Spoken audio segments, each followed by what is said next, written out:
king who built the library of the world. Imagine a king who loved books more than battles. A king who ruled the mightiest empire in the world, but spent his nights reading clay tablets instead of drinking wine or showing off his power. This is the story of Assurbanipal, the last great king of Assyria, and the man who built the first great library of the ancient world. His dream was simple: to collect all the knowledge of his time in one place, so that nothing would be forgotten. But his story is also one of pride, war, and the fall of an empire. Assurbanipal was not born to be king. He was a younger son of the Assyrian royal family in Mesopotamia, the land between the Tigris and Euphrates rivers. Back then, most princes learned to fight, hunt lions, and lead soldiers. But Assurbanipal was different. He loved books. He studied languages. He wanted to read tablets written in Sumerian, Akkadian, and even Babylonian, languages that were already ancient to him. While other princes showed off with swords, Assurbanipal showed off with scrolls. He once bragged that he was the only king in history who could actually read the tablets himself. Most kings had scribes. He wanted no middleman. He was the scholar king. Fate works in strange ways.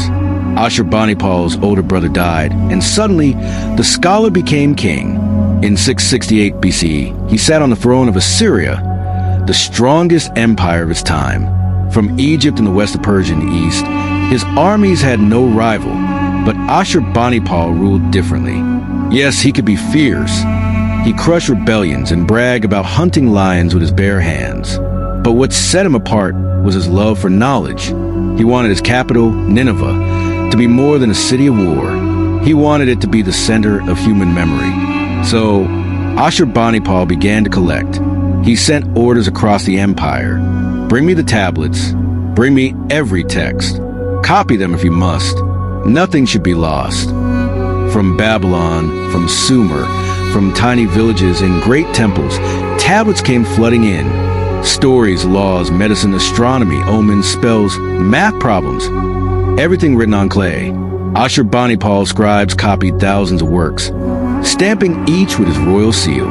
The collection grew and grew until it filled great halls in Nineveh. One of those tablets contained the oldest story ever written, the Epic of Gilgamesh.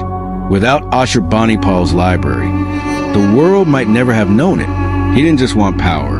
He wanted to know why the stars moved, how to heal wounds, how to predict the weather. He believed knowledge was a weapon just as sharp as any sword. But let's not paint Assurbanipal as a gentle bookworm only. He was still an Assyrian king. Proud, sometimes cruel, always ambitious. When his enemies rebelled, he crushed them brutally. He once had prisoners' tongues torn out. He made walls of skulls outside conquered cities. In his own writings, he boasted about these punishments. To him, knowledge and power went hand in hand, a library of wisdom and an empire of fear. This mix of scholar and warrior made him both respected and feared. But no empire lasts forever.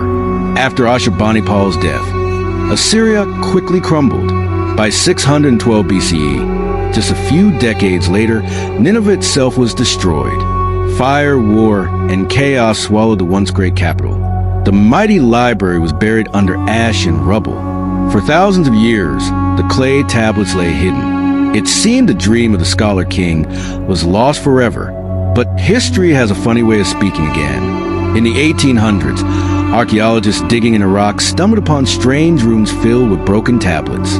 Tens of thousands of them. It was Assurbanipal's library. Piece by piece, scholars put the fragments together. They discovered the Epic of Gilgamesh, the flood story older than Noah. They read about medicine, astronomy, laws, and everyday life from 2,500 years ago. Suddenly, the ancient world was no longer silent. The king's dream had survived. Today, those tablets rest in museums like the British Museum in London. They're the oldest library ever found, the ancestor of every library in the world. Assurbanipal may have been forgotten as a king. His empire may have vanished, but his passion for knowledge outlived his armies, his palaces, even his name. Because he chose to collect words instead of just weapons, we today can read the world's first stories. So, what do we learn from Assurbanipal? Empires rise and fall. Kings live and die, but knowledge lasts. The king who built the library of the world wanted to be remembered for his wisdom. And thousands of years later, here we are, still telling his story. The warrior king is gone. The city of Nineveh is dust, but his library lives on. And maybe that is the real power of books. Like and share our stories for more stories from history.